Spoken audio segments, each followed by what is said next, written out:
মুক্তিযোদ্ধা কার্ড দিয়ে আমি কী করবো সেটা বলো। ওটা ফেলে দেবো তো, সুযোগ পেলেই আগুন জ্বালিয়ে ফেলে দেবো। ৭২-এর পরে বঙ্গবন্ধুর সাথে আমাদের একটু মানসিক ডিভিশন হয়ে গেল। স্টুডেন্ট লিডার যখন ছিলাম তখনও ময়মনসিংহ ডিস্ট্রিক্টের জেনারেল সেক্রেটারি ছিলাম। মোনায়েম খান সাহেব গভর্নর ছিল, তার ট্রেনকে থামিয়ে আমি পিটিয়েছি। কারণ মাসুদ রানার চরিত্রের অনেক কিছুর সাথে আমার ব্যক্তি জীবনের অনেক কিছু মিল আছে। প্রিয় দর্শক, আজকে আমাদের সঙ্গে একজন বিশেষ অতিথি রয়েছেন। তিনি একজন বীর মুক্তিযোদ্ধা, চলচ্চিত্র প্রযোজক, পরিচালক এবং অভিনেতা। তিনি তার অভিনয় দিয়ে এদেশের মানুষকে দীর্ঘ সময় ধরে বিনোদিত করেছেন। তিনি আর কেউ নন, আমার আপনার সকলের পছন্দের শিল্পী, কিংবদন্তি মাসুদ পারভেজ। আপনারা সবাই তাকে সোহেলানা হিসেবেই চেনেন। আপনাকে স্বাগত জানাচ্ছি আমাদের আজকের এই অনুষ্ঠানে। ধন্যবাদ। আপনার এখন শরীরের অবস্থা কেমন? এক কথা যদি বলতে হয় তাহলে শুকুর আলহামদুলিল্লাহ। আর একটু এক্সপ্লেন করলে বলতে হবে যে বয়সের যে নেচারের যে আলটিমেটলি মানুষের উপরে যেটা পড়ে সেটা তো আছে। একটু সকালে অসুস্থ, বিকালে অসুস্থ, আজকে সুস্থ, কালকে অসুস্থ, but still I am thankful to almighty Allah যে উনি আমাকে এখনও মোটামুটি সুস্থ রেখেছেন। আমি হাঁটতে পারি, চলতে পারি বা কথাবার্তা বলতে পারি, যে I am talking to you, এটা আল্লাহরই অবদান। এই বয়সে তো এইটুকুই যে আমাকে দিয়েছেন, আমার তার জন্য অনেক অনেক কৃতজ্ঞতা তার প্রতি। আমরা একটু সেই দিনগুলো, শুরুর দিনগুলো একটু ফিরে যেতে চাই। আপনার শুরুটা হয়েছিল মাসুদ রানার চলচ্চিত্র দিয়ে, আপনার অভিনয়ের যাত্রা। হ্যাঁ, অভিনয় শুরু হয়েছিল মাসুদ রানা দিয়ে, কিন্তু চলচ্চিত্র শুরু হয়েছিল বাংলাদেশের প্রথম ছবি ওরা 11 জন। তো আমরা অভিনয়ের যাত্রাটা শুনতে চাই, যেটা প্রথম দিন ক্যামেরা যখন দাঁড়ালেন সেইটা আসলে কীরকম ছিল?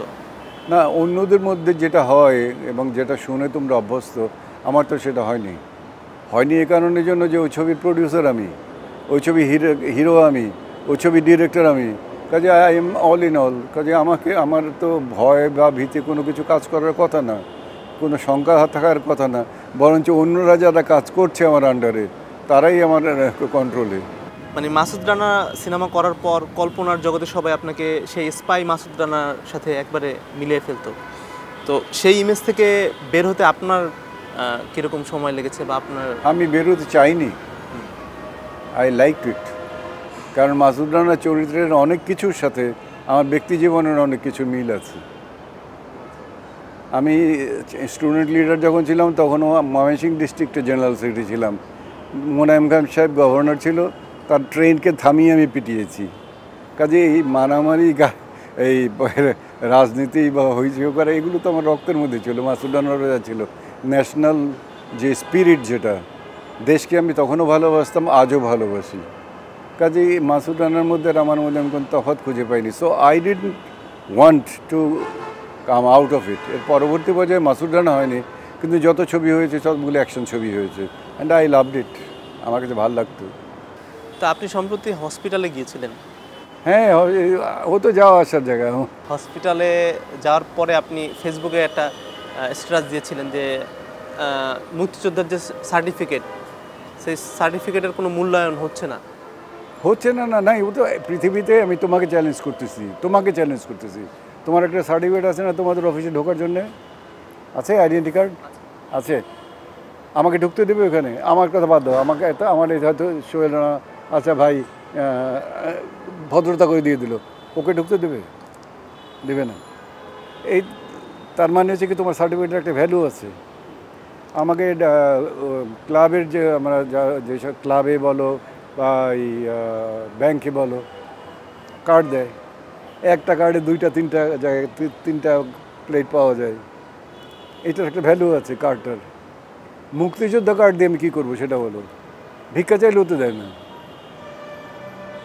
তুমি যদি সেক্রেটারিয়েটে ঢুকতে যাও, মুক্তিযোদ্ধা কার্ড দেখাও, তো তোমাকে ওইখানে ঘাট ধাক্কা দিয়ে বার করে দেবে।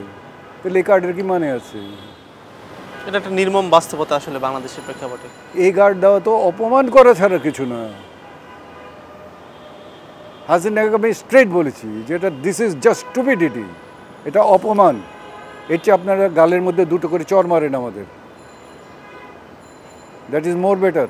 ওটা ফেলে দেবো তো, সুযোগ পেলেই আগুন জ্বালিয়ে ফেলে দেবো, অথবা কার্ড দিয়েছে রেখে দিয়েছি, কিন্তু আমার যেখানে কার্ড আমি ব্যবহার করি সেটা কিন্তু বাইরে। 5-6টা কার্ড আছে আমার, ব্যাংকের বা হাসপাতালের বা সব জায়গার। ওটা কিন্তু বাইরের একটা ছোট্ট একটা পিসের মধ্যে, ওইখান থেকে বের করে কার্ডটাকে নিয়ে যাই। ওইটাকে কিন্তু আমি ডাস্টবিনের মতো ফেলে রেখে দিয়েছি। বর্তমানে দেশে রাজনৈতিক একটা পরিবর্তন ঘটেছে, এই পরিবর্তনটাকে আপনি কিভাবে দেখেন? এটা পরিবর্তন না, এটা হচ্ছে একটা হচ্ছে বিবর্তন। এই মানে এই জঙ্গলি মানুষ থেকে মানুষ হয়েছে না, কি যেন বলতো আগে, যেন ওদের কাপড় চোপড় প্যান্ট শার্ট কিছু পরতো না, তারা থাকতো।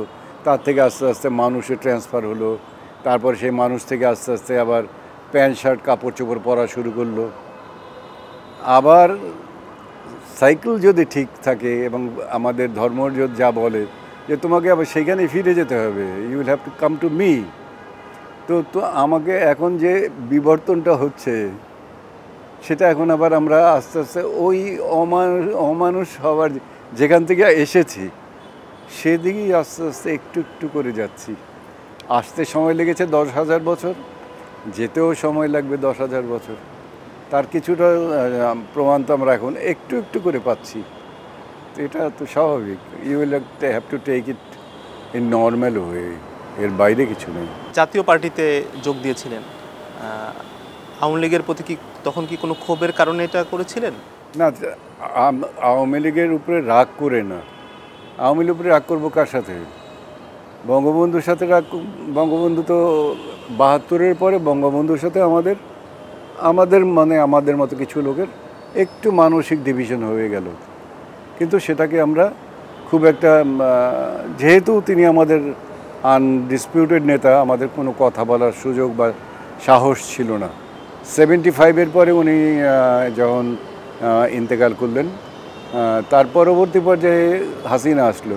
হাসিনা আমার 1 বছরের জুনিয়র, কিন্তু ওই সময় যখন বঙ্গবন্ধুর ওখানে যেতাম তখন তার সাথে তো আমার সম্পর্কটা ছিল, এবং ইউনিভার্সিটিতে যখন পড়তাম 1 বছরের জুনিয়র ছিল, তখনও সম্পর্ক ছিল। We had a very good relation, ভালো সম্পর্ক ছিল। এবং তার সাথেই আমি সবসময় মোটামুটি যাওয়া আসা করতাম, কথাবার্তা বলতাম আর গল্প করতাম। এক সময় দেখলাম যে সেও আস্তে আস্তে চেঞ্জ হয়ে যাচ্ছে, চেঞ্জ হয়ে অন্য চিন্তা চেতনায়, রাজনৈতিক চিন্তা চেতনা মানুষের চেঞ্জ হয় না।